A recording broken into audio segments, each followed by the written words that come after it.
Hi, smart moms and dads. Welcome to another episode of the Brainy Moms podcast, brought to you today by Learning RX Brain Training Centers. I'm Dr. Amy Moore. I'm here with my lovely co-host, Sandy Zamalis. And hey, if you have to leave early today, be sure to go to thebrainymoms.com to check out everything that you missed. So Sandy and I are super excited to welcome our guest today, Dr. Wendy O'Connor. Dr. Wendy is a Stanford-trained positive psychologist and success coach. She helps women design their most meaningful, intentional, and fulfilling lives. Utilizing her evidence-based success method, Dr. Wendy has helped thousands of women worldwide live a life they're obsessed with. Welcome, Dr. Wendy. Thank you for having me. I'm so excited to be here. We're really super excited to have you. So, I thought we would start off by having you kind of share what is positive psychology and kind of how you got into this and working with women in this area. Yeah, so positive psychology, to put it simply, is the science of happiness. And I came across this field several years ago now when I was going through my own burnout period in life after I had three daughters 15 months apart. So at the time, I had two thriving clinical psychology practices. They were built from the ground up. I was so proud of them. The work was so meaningful. Everything was beautiful. And then I had three children.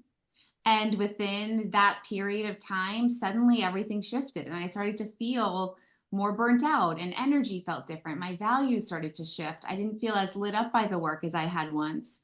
And I started to say to myself, I come home and talk to my husband about this too. I'd say, what's missing? Like something's changed. What's going on? He's like, well, you've had three children in the last 15 months. Things are going to feel really different. And that wasn't enough for me. I couldn't accept that it was just the transition into parenting, into motherhood, that would have really like completely tilted my reality.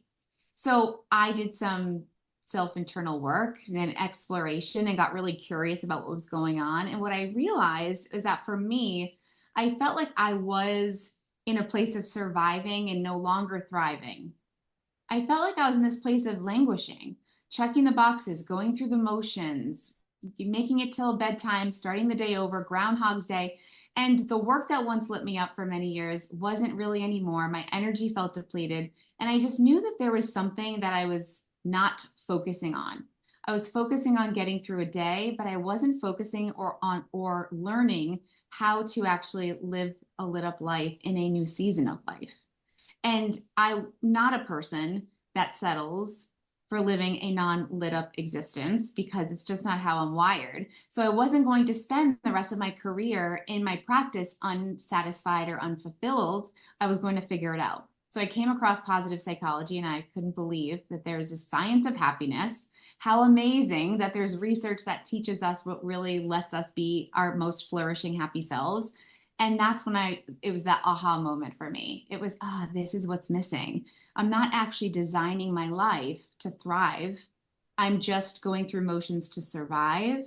And when that clicked for me, that's when I knew not only personally what was going to shift, but also then professionally what I wanted to change in my career path. So that's how I got into this specific work.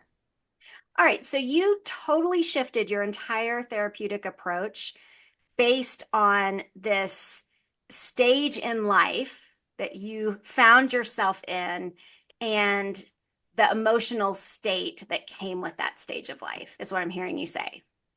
Yeah, and I wouldn't say it was all of it, right? It was the cognitive piece of it, it was the thoughts I was having, it was the emotional state, it was my habits, lifestyle, the way I was living. It was the whole picture had shifted. And I had made a grand pivot. And I gave myself full permission to do that without having any evidence or guarantees that it was going to work. I just knew that if I really led my next chapter with what I teach my clients to lead with, which is self-trust, if I led with self-trust, I wasn't going to go wrong. I was going to figure it out. And that's what I did. I started to close doors on my clinical practices. I didn't take more patients. I would still see some of the ones that I had for a while. And then I started to branch out and to start coaching women and to help other women figure out, what does it even mean to design a life you love? What does it mean to show up with zest every day? What does life look like when you suddenly take the reins and don't allow yourself to settle for status quo anymore. So I made a grand pivot, and I didn't have any real reason to believe it was 100% going to work, but I just knew I needed to try. I love all the adjectives you use too. I mean, it just sort of, it's like you have fireworks going off around your head when we talk to you. That's really fun. Okay, so you made this post on Instagram the other day that I thought, oh my goodness, this is going to make the best episode to talk to you about. So the title of your post was Make These Power Swaps to Skyrocket Your Bliss. Talk about a hook, right? Like, who is not going to click on that, right? Skyrocket your bliss. So anyway, so I click on it because I got to find out what these power swaps are, and you have 6 of them. And so I want us to talk about those 6. So the first one was replace FOMO with JOMO. So replace fear of missing out with the joy of missing out. Talk about that for us. It's funny. I just did a deep dive training for my current clients on this topic because it was really related to 5 things that I don't care about. And because I choose not to care about these things, I protect my joy. So one of the things a lot of women do is think that there's a need for more to be happy. I need to do more. I need to be more. I always need more to get to more success, or to get to next level happiness, or to get to next level beauty, or whatever it is. And the reality is that we often need less. We need to care less about the things that don't truly matter and don't truly reflect who we are, right? We had our pre-chat about shopping, and we know Sandra does not like to shop. And so for us to have a whole episode on shopping, Sandra's going to be like, I'm out of here. This is not my jam. But not enough women do that in their real life. They don't let themselves really make decisions aligned with who they are. They make decisions aligned with who they think they're supposed to be. And one of the versions of us that we think we're supposed to be is the person who is liked, who's included, who's invited, right? And of course, there's just inherently that desire to be survival instinct. We want to be included and welcomed into a community. But so many of us feel caught up in this thing called FOMO, this fear of missing out. I'm not going to be included, or I won't be invited back, or I'm going to miss out on the memories or the opportunity. And instead, when we let ourselves just take a breath, really think through if this is a thing we even want to say yes to, if it really does align for us. If we invite Sandy out shopping, she's going to say, no, thank you, but I appreciate the invitation. Like, when we let ourselves move through that decision and land with our gut on what's true to us, we get to embrace what's called JOMO, the joy of missing out. You get to actually enjoy what you really wanted to be doing with your time or energy, how you value your time or energy being spent, and you don't get caught up in this idea that there's something that you're missing just by staying home, or just by opting out, or just by not fearing a future rejection. All right, so my guess is that for introverts that you work with, this is an easy one, right? I'm an introvert, so I have zero desire to go to that party, or zero desire to take, part in that very loud event. But my guess would be that the extroverts that you work with are probably paralyzed by this idea. Am I right? Well, paralyzed, I think, might be a strong assumption. I think that there can be a place where extroverts might get a little bit more confused about when to say yes or no, but that comes from a different reason. So extroverts saying yes to an invitation would be because they get lit up in a room and they love the conversation and it really brings them to life and it gives them energy. So that's actually an aligned yes. But when we talk about fear of missing out, it's really more so that it comes from an insecure place of feeling fear that you're not going to be liked or accepted, or you'll be rejected. And so when we think about extrovert, introvert versus fear of acceptance, rejection, now we have a bit of a split. Do you see what I mean? Absolutely. So yeah. I was thinking more of like the people pleasers, right? Like the people pleasers, we're going to have a hard time. Yes. The people pleasers have the hard time. And those who do fear, like that's where that comes from with people pleasing, that fear of being rejected or not being liked or not being invited next time, does feel like a true risk. So how do we move from FOMO to JOMO? It comes down to self-trust. It comes down to, and this is the inner work, and it's always the inner work. It's always this work, but it comes down to really trusting that you've got your own back. You don't need to be at everything to be liked. And if you did need to be at everything to be liked, you're not really liked for who you are, right? If you're accepted for who you are, it's okay to have a pass or many passes and to say no and to decline an invitation. And you're not going to threaten your relationships.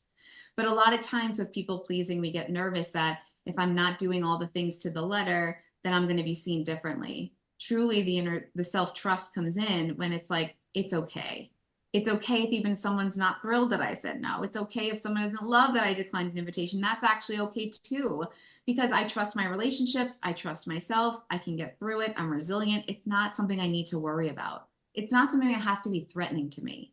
And then when you give yourself that permission, then it's like, oh, I'm so happy I'm cozy on the couch with a blanket and a cup of tea. This was so the right decision. And I don't have to say that canceled plans are my favorite plans anymore because I made the right call for me. It seems like it would take some boundaries work too, and just that ability to get comfortable with saying, okay, I'm going to protect my one day off, or I'm going to say no to things that drain me, even if it disappoints the other person. I know that in my counseling practice, boundaries work is some of the hardest work we have to do, but then the most rewarding work, right? Once people are all in. Right. It's tricky because there is an actual threat involved in setting a boundary. So we could never tell somebody, oh, just set the boundary, everything's fine. They won't care, or there'll be no repercussions or consequences, because that's not a promise that we can make. The truth is, there are risks and there can be consequences. But what matters more than those moments of consequence is being true to ourselves and allowing ourselves to cope with that moment or that disappointment or that rift. And we can do that. But a lot of times we tell ourselves that that feels too scary, or we don't trust that we can navigate that. So we don't even bother trying to set the boundary. Scripts come in handy, I have to say. With a lot of my clients, we will just talk through and I'll say, hey, I just set this boundary, right? Does that sound hateful? Does that sound mean? Does that sound disrespectful? And they'll always be like, God, you make it sound so easy. And it's just because when the intention behind a boundary is to protect. It's to protect a relationship. It's to protect ourselves. And so it's coming from a place of love. It's not coming from a place of hate or disrespect or being mean. So when we say set a boundary in a way that we do our best for that to come across, we do mitigate some of the risk, but there is always inherently risk, and we don't have control over that. We don't have control over everything anyway. So we have to pick and choose our battles. Yeah. So the second thing that you wanted your viewers and people who followed you to replace was overcommitting and changing it to quality priorities, which I feel lands in this lane of boundary setting. So why don't we kind of share with our listeners how do you replace overcommitting with that quality priorities? This taps more into aligning with our values. And this is, I think, another swap that I had mentioned, but it really comes down to this values-led living. It's really about understanding that as people pleasers or as women that just want to say yes and be helpful out of the kindness of our hearts, that there needs to be a limit to that before we turn into a place of sacrificing who we are or what we need in place of that yes. So when we realize that we can say yes forever, but that will come at a cost. There will be a line where that comes to not just being super helpful and generous with time. It will turn into now something's got to give and something's got to be sacrificed. And now I feel unhappy or resentful or frustrated or regret that I made this decision. So to make this swap, it's really about knowing what your values are. So if I were to say, and this is a great question that your listeners can just ask themselves, like, what are the best, when I think about quality time spent in my life, what are those activities and who are they with? Like, this is a simple way to just cut through a lot of the noise about like, well, what do I say yes to and what's quality and what's not? Ask yourself first, according to who I am, what I value, meaning what matters most to me, what does quality time look like? If I were to completely design my life to be only quality time spent doing whatever it was that I thought was important, what would those things be? And when we know what those are, even write those things down, keep a cheat sheet handy, it can make it much easier to know what your yeses are and then what your natural nos are. And to not get those lines crossed because we want to be helpful and we have big hearts and we have maybe the time to do it. We want to be really discerning with how our time is spent, because that's actually how we're going to decide how we feel about our lives. Are we fulfilled or not? When we're overcommitted, we're really not fulfilled. So, what happens when you're married to someone who has an expectation that you participate in additional commitments, right? So, by deciding what is a quality priority to you, you also have to balance what these expectations, of your spouse might be, or significant other, or whomever you're, responsible for in your home, even your kids, right? So, how do you balance, okay, this isn't really my priority, but this is my loved one's priority. And so I want to be supportive. How do you balance that? Yeah, it's a great question. I think that there's a difference between our priorities or values and then a shared value experience as a family or as a unit. And so one of the ways that we think about that is to say, these are the things I prioritize and that I value. And somebody whom I love dearly may have different values or priorities. And so how do we honor each other's values? How do we honor what each other would say is quality time spent? This can come down to literally making a decision of, I want to honor that value, or I'm not interested and I'm going to go do my own thing, which, that leads to its own outcome.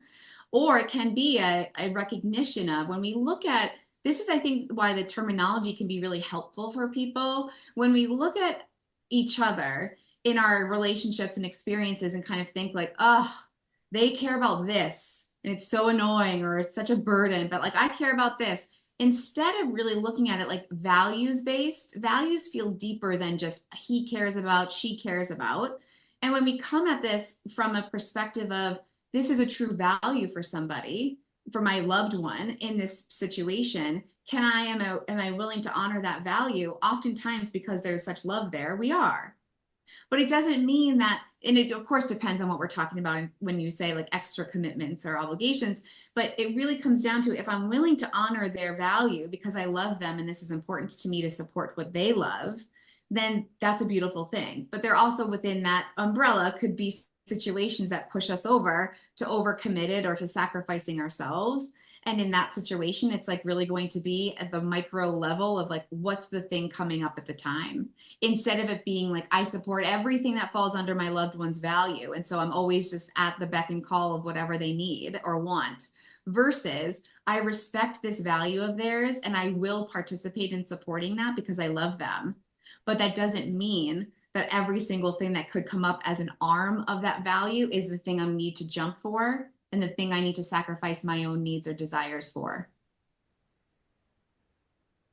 Yeah, what's stirring in your head, Sandy? Oh, the fan. I was panicked because I thought, oh, the fan's turned on. And I really want to hear what Dr. O'Connor has to say about this, because it is so hard with, especially for the people pleasers. And I'm here for all the people pleasers that are listening to this podcast, because I definitely am a people pleaser.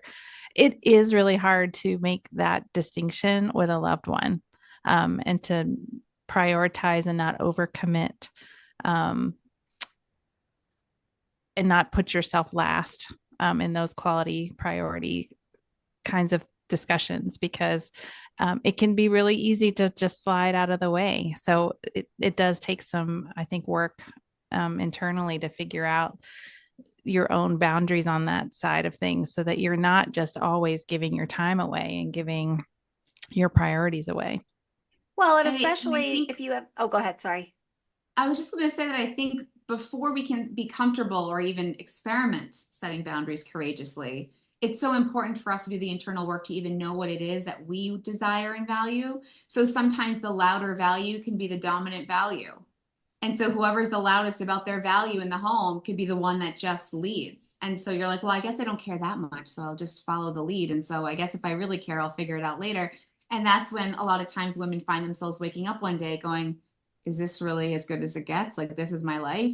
Like, I work so hard and I try so hard and I love so hard and I do all the things and I'm so agreeable and I want to please and I want to appease. But now I'm waking up and I'm like feeling very disconnected from my own fulfillment. What's going on? It's because we let ourselves go on too long, for too long of an extended period, not connecting to who we are and what our values are. So it's not, the boundaries are such an important piece, but they're the expression of the value.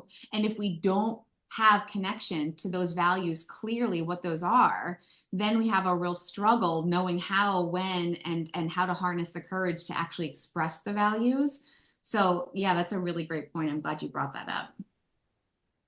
All right, so let's move on to the third one that you posted about, and that is replacing criticism with curiosity. I'm curious about that. Talk to us I about love it. that you are. That's excellent.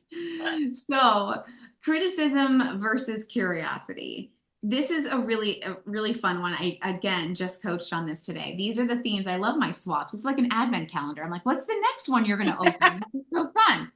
So yes, these swaps are so good. They're so good. Take them, use them, they will change your life if you do make these swaps 100%.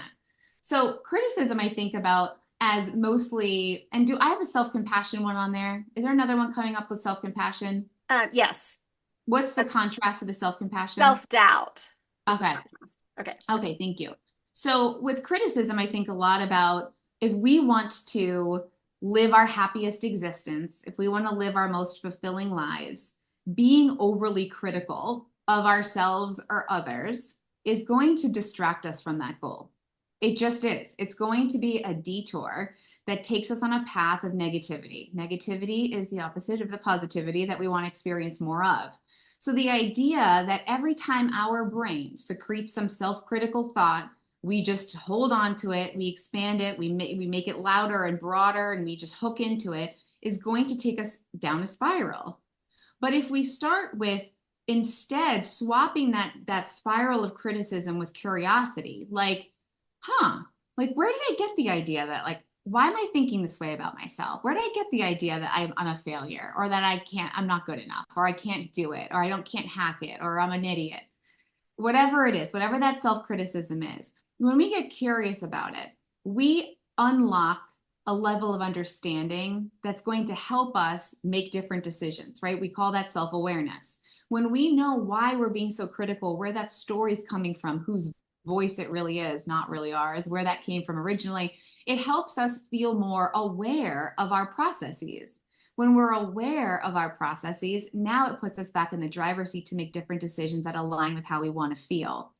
Criticism doesn't lead us to the joy and fulfillment we want. So if we can understand through curiosity why this pattern is happening, where it's coming from, it gives us the opportunity to make a different decision in how we talk to ourselves, respond to things, react to our world, and therefore get back on what I like to call our happiness highway, get back to that place of pursuing fulfillment and not battling our inner demons, because it's a total waste of time.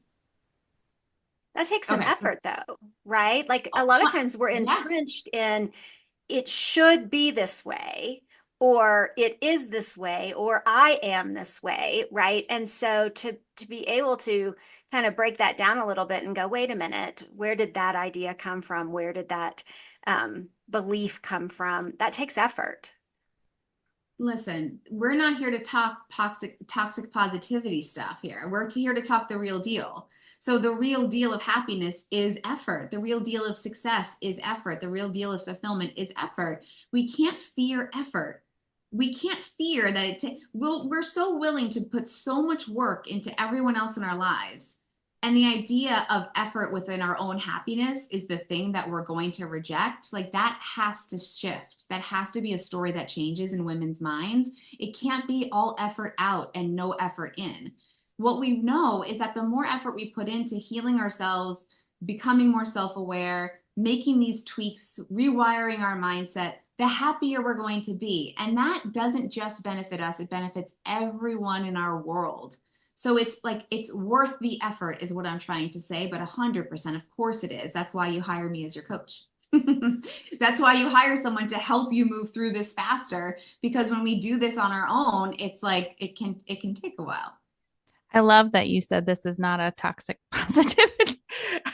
we were talking about this conversation because we before were, you hopped on. Oh, yeah, it was my big hiccup because I didn't know what positive psychology was before we were going to talk to you today. And I thought, I was like, I'm going to ask her because part of my biggest pet peeve in the social media world or just general pop psychology world is like this weird positivity of I'm perfect as I am and there's no room, no need to grow or learn anything new. And it drives me insane. So I love that you kind of frame that really well of, being positive and being curious is how you get and unlock the next level for yourself. It's not about just accepting things as they are, good or bad. There's always growth and work to be done. Life is a journey. You aren't perfected right where you are. right. And there's no perfection. So it's not like we're going to get anywhere that the work is Right. done. It's just a matter of, I think a lot of women that appreciate this work are the ones that really get it. They just get that this is about a life experience, not about a finish line. And I think the initial season of life where we start out maybe out of college and we get going, and we're like, there's a finish line, finish line, finish line, right? Get the relationship, get the degree, buy the house, have a kid, whatever the finish line is in your head. But then inevitably, so many of us wake up and we're just like, oh, what now? Because I did all the things. Why didn't it create for me all the outcome and results that I thought that they would create? Why am I just not feeling content? Right. And so that level of contentment for most of us comes from putting in intentional effort every single day to be our happiest, most fulfilled selves. And it's not, yeah, there's a lot in social media. And it's funny because someone just commented on a recent TikTok of mine being like, oh, toxic positivity.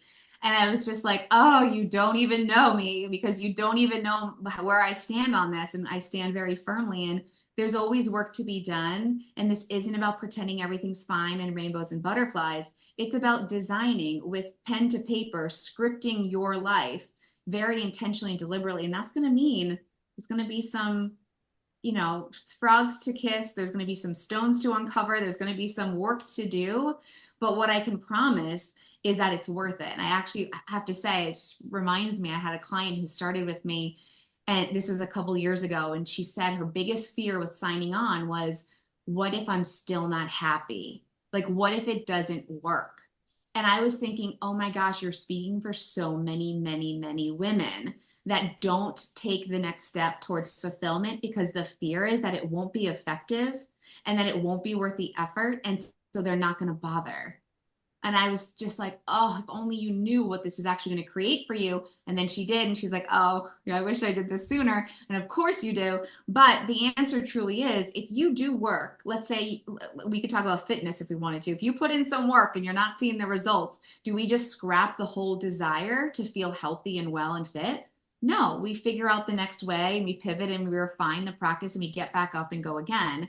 Same thing with our happiness journey. If we find that we put all this effort into this relationship or this hobby or this career or this interest and we're hitting a dead end or it's not fulfilling, now's our opportunity to say, okay, so let's shift. Your decisions are not meant to be life sentences. So we have to stop feeling like there's the commitment to pursuing happiness is this like daunting, scary thing. It's fun and free and flowy, and that's what it's meant for. Yeah, I always say it's not a kidney. When people think that it's a permanent decision to try something, right? It's not a kidney. Not a kidney. Anyway. Well, it's a good segue, I think, into your next swap, which is because I think that's really coming from self-doubt, right? Like they don't think they can do it or make a change and swapping that for self-compassion. So let's talk about that key aspect. Yeah. Self-doubt will take you down, right? The energy around self-doubt is negative. It's going to take you down. It's going to pull your energy down. Self-compassion is going to pull you back up. So what we know from Kristen Neff's work in self-compassion is that people will think, oh, this sounds fluffy. Oh, this sounds like you're lazy and complacent and you just can't work hard and you're not a high achiever and whatever else. But really what we know from the work of self-compassion is that it's actually going to get you right back on your track so much faster than pursuing the self-doubt. When we're stuck in self-doubt, that just means that we are reinforcing that belief through our actions. We feel stuck because we've created a reality around this belief. We have a belief of fear of not being good enough, and then we act as if that's true, and our world gets small and we play small and the lights get kind of dim and it gets kind of like not so fun and shiny and exciting. And then we're like, see, this is like as good as it gets. Like I can't, how do I not doubt myself if this is what I'm looking at around me? But when we actually take a moment where we feel self-doubtful and we just think things like, God, like, am I ever going to get out of my own way? Or like, what is wrong with me? Or I can't seem to like get forward or get my goals reached or whatever it is. When we lead there with self-compassion and understanding, just much like we would with our kiddos, right? Like I think about, and I share this example, like when our kiddos were starting to walk, when my baby started to walk, one started to walk much early. I have twins. So the three girls that were 15 months apart, there was my first daughter, and then 15 months later, there was two more daughters. And so I was one, doing the math on that earlier and I thought maybe I just misunderstood her. Maybe she meant 15 months, another one, then 15 more months, and another one. Anyway, okay. Thanks for so one clarifying. twin started to walk much faster than the other one. Okay, so we'll use them as an example. So when the first twin started to walk, everyone's so excited. And it's like, oh my God, you're walking. This is amazing. Now the other twin like would just like keep falling, right? So like the self-doubt would just let me be the voice of self-doubt and like tell me which one is gonna help her walk faster. If I'm just like, oh, you fell again, like you're never gonna get this. I don't think you have it in you to walk. I'm so sorry. Like, you might as well just stay seated for a while because this is your lot in life. This is not the way we would talk to our babies learning to walk. But if I was like, oh my God, get back up. You've got this. This is hard. I totally get it. This is hard, but you've got strength. Let's get back up. Now she's going to walk again, right? She's going to walk faster. Silly example, but it really just demonstrates when doubt leads, we shrink. When doubt leads our lives, our decisions, our self-concept, we shrink. But when we are compassionate and understanding, and we're like, this is hard, and now we're like, yeah, this is hard. I feel understood. I feel supported. I feel like there's room for me to feel like it's hard and not feel bad about feeling like it's hard. Now I'm so much more willing, excitement might be a strong word, but willing to get back up and try again. So it's really literally in the opposite direction. A lot of times we think that self doubt is like, oh, well, I just need like it's almost like this excuse or self-preservation to just be like, oh, I can't do it, so I'm not that person. I'm not the one who, I'm not the person who, and you hear people talk as if it's their identity instead of just honoring that like there's this fear of not being enough or there's doubt about who they are. And when we lean into that with compassion and understanding, all of a sudden there's this opportunity to bloom and to shift and to change and to come out of your box and to come out of this shell. And that's when real change happens. And again, of course, so fulfilling and worth it. But yes, it can feel hard, but there's no way around the hard. There's no way around the hard. We have to embrace hard sometimes. I think it's important as adults for us to practice being beginners at things. I think that kind of can help with this mindset that you're kind of describing. Trying new things and just allowing yourself to be a beginner at something is such a huge mind shift. When you're trying to try new things or do something new. I was telling Amy before we got on that I started playing with watercolors. And then when you put it in a fancy frame, so listeners, if you go on YouTube, you can see if you put it in a fancy frame, it looks fancy. But, it's just give yourself permission to try something new so that you can then celebrate little small wins and successes. I think a lot of times, where that self-doubt comes from is we expect perfection right out the gate, right? We expect to do something new and have it work out amazingly instead of I tried something new. Boy, that was hard. But look how far I got, or look what I got accomplished. I'm going to try that again. Yes. Yes. It's funny you say that because I don't like starting again. I mean, I like starting again with my like shift in career and that because that feels like it's still coming from my wheelhouse. But I will say I do have this paint by number downstairs in my kitchen that I keep looking at, and it's almost just like glaring at me. And it's like, Oh, come you on, have to do it now. try it. And I know I do because this is part of it. It's really this idea of beginning is challenging. There's no doubt about it. And I usually call this like the sticky period. There's like a little sticky zone. So I have clients that recently who are talking about being nervous about, meeting new friends and going out with new friends. And like, is it worth leaving the couch for, or the fire for, or the TV for? I don't know if I want this anymore. And right before we do the thing, we're like, I don't think I want that. That was a bad idea. How silly. Who cares about this? Right. but it's not actually the aligned way of thinking. It's not what you truly want. It's the fear talking. So if we can just navigate through that sticky zone, which is called the fear zone, if we think about the zones of growth, the fear zone is really uncomfortable. But when we move through that and we anchor into what we actually desire and we start to like get a little bit comfortable with the discomfort, now we are rocking and rolling and we can figure out what we like to do. Speaking of that quality time, what we value spending time on. And then we can also build some resilience along the way because there's sticky spots of paint by number are very intimidating for some of us. Yeah. Okay, we need to take a quick break. Let Sandy read a word from our sponsor. And when we come back, we have 2 more swaps to go through. Are you concerned about your child's reading or spelling performance? Are you worried your child's reading curriculum isn't thorough enough? Well, most learning struggles aren't the results of poor curriculum or instruction. We like to say it's the brain, not the books, because reading struggles are typically caused by having foundational cognitive skills that need to be strengthened. Skills like attention, memory, and processing speed. Learning RX cognitive skills training programs are designed to target and strengthen those underlying skills that we rely on for reading, spelling, writing, and learning.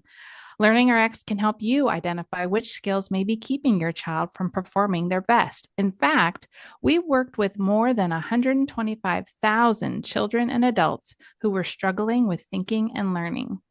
Learning RX would like to help you get your child on the path to a brighter and more confident future. Give Learning RX a call at 866-BRAIN01 or visit learningrx.com and visit our show notes for some free resources. Okay, we're continuing this really fun conversation with Dr. Wendy O'Connor about these swaps that can change how we look at our lives and how we experience our lives, and how they help us with some more bliss. All right, let's talk about overthinking versus aligned action. So replacing overthinking with aligned action. I love this one. Yep. That's all you need to say. We just need to replace overthinking with aligned action. It's like if we were to spend less time, this is the thing, and I actually created another post about this recently. I wish more women knew that they don't need to learn another thing before they act. They just need to start moving. It's overthinking that's causing the destruction. It's causing the disconnect between what they have and what they want. And we need to get into action sooner. We just need to start moving forward faster. And it doesn't mean in an impulsive way that I don't think through anything I want. I just go for everything.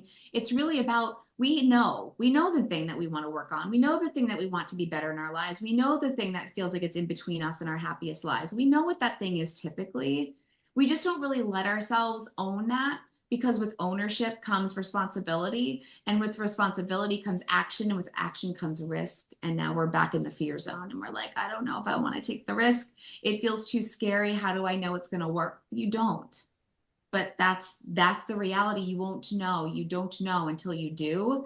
But thinking about it will never create it. Thinking about it won't ever create it. So instead of letting yourself be an overthinker and get stuck in this pattern of like, let me just think it through one more time, or let me research this thing, or let me get another certification, or let me do the, instead of going down this like the rabbit hole of more, cut the pattern of overthinking and just simply decide there's a stepwise process to get from where I am to where I want to be. There are steps that I would take to get that. What are those steps? And I'm taking one of them today. Whatever that, if there's 10 steps, 100 steps, whatever it is, it's really about choosing to not spend your life in contemplation and to spend your life in actually living it and seeing for yourself the truth. The truth will come from your experience. So if we spend days, weeks, months, years thinking about a thing that we want, and then we go out for it and we realize it wasn't the thing for us, we just lost time, which is the most precious, is our time. But if we're like, I think this sounds so fun or so exciting or could be so interesting or really cool or could make me happy, and we act on it, that's giving us the shortest gap between what we think we want and what we actually create. And then we'll know, I wanted that. I'm so happy I went for it. Or it wasn't for me. What's the next move? It's that simple. But it's simple in theory, and of course trickier in practice, because we get into our thought patterns and our habits of thinking. And so if your habit is overthinking, this can feel unnatural. That's okay. It actually still is, though, worth catching yourself in overthinking, cutting it off, and inserting in that moment even in aligned action with what you desire. I love that. I love everything you just said about that. We joke in my marriage that my husband's a thinker and I'm a doer.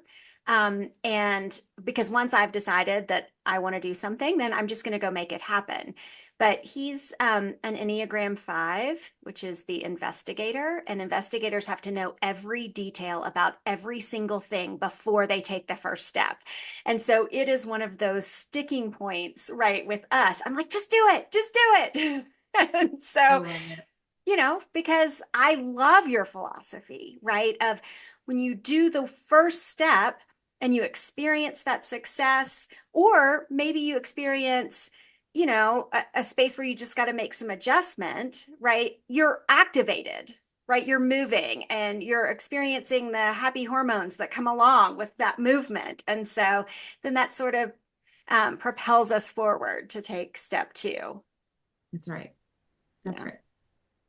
Well, we have time for your last one, your last swap, which was swapping validation from others. Ugh, that's for values led life. So let's kind of wrap things up for our listeners with that swap.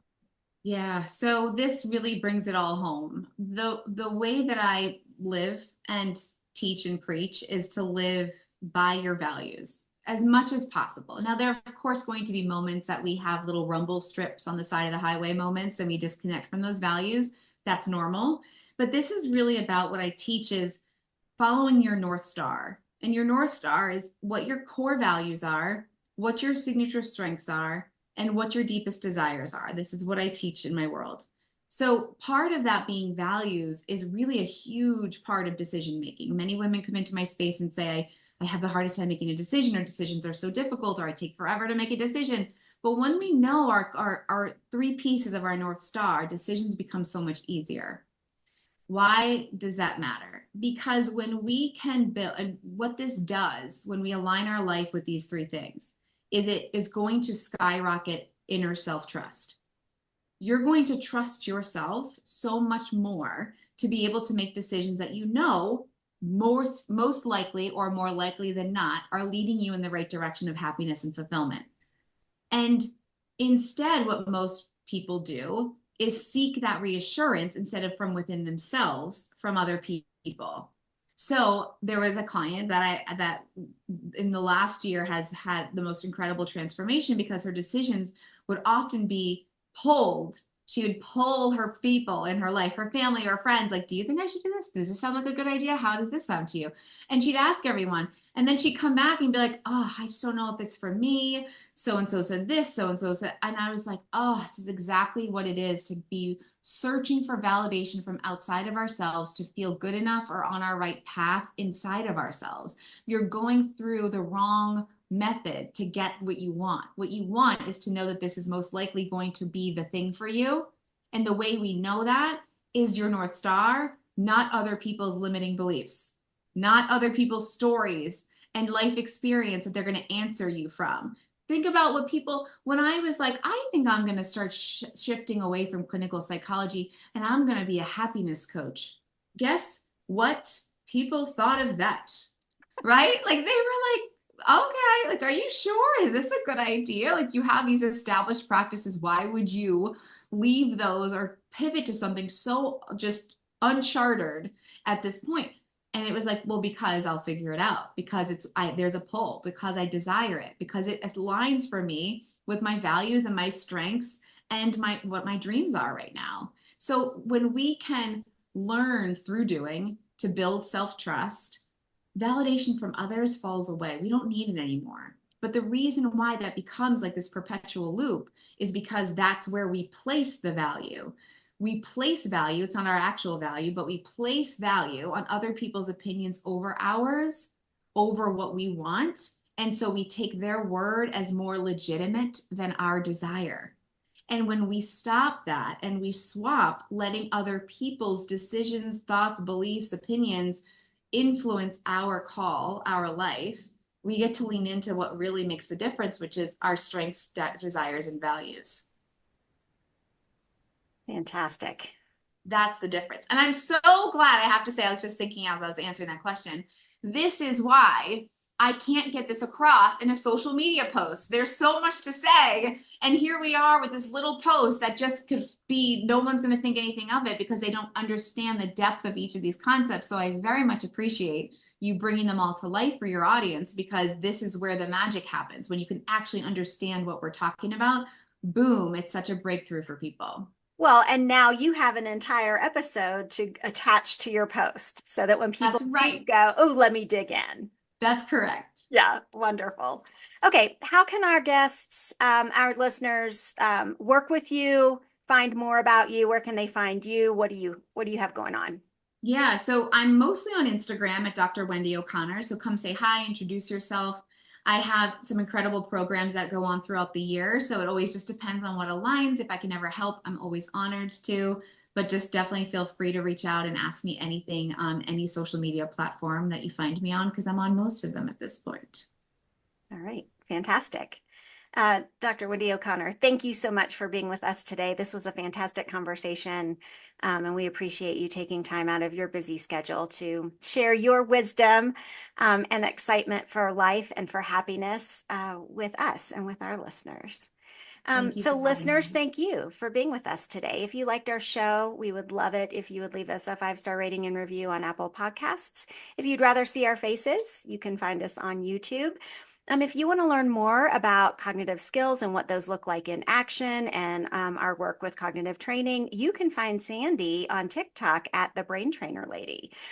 We are at the Brainy Moms on Instagram and Facebook, and you can find us at thebrainymoms.com. So don't forget to visit us there or our show notes for all of the resources that Dr. Wendy talked about, that our sponsor has to offer you, and just to be able to reach more smart moms and dads like you guys. That's all the smart stuff we have for you today. So we're going to catch you next time.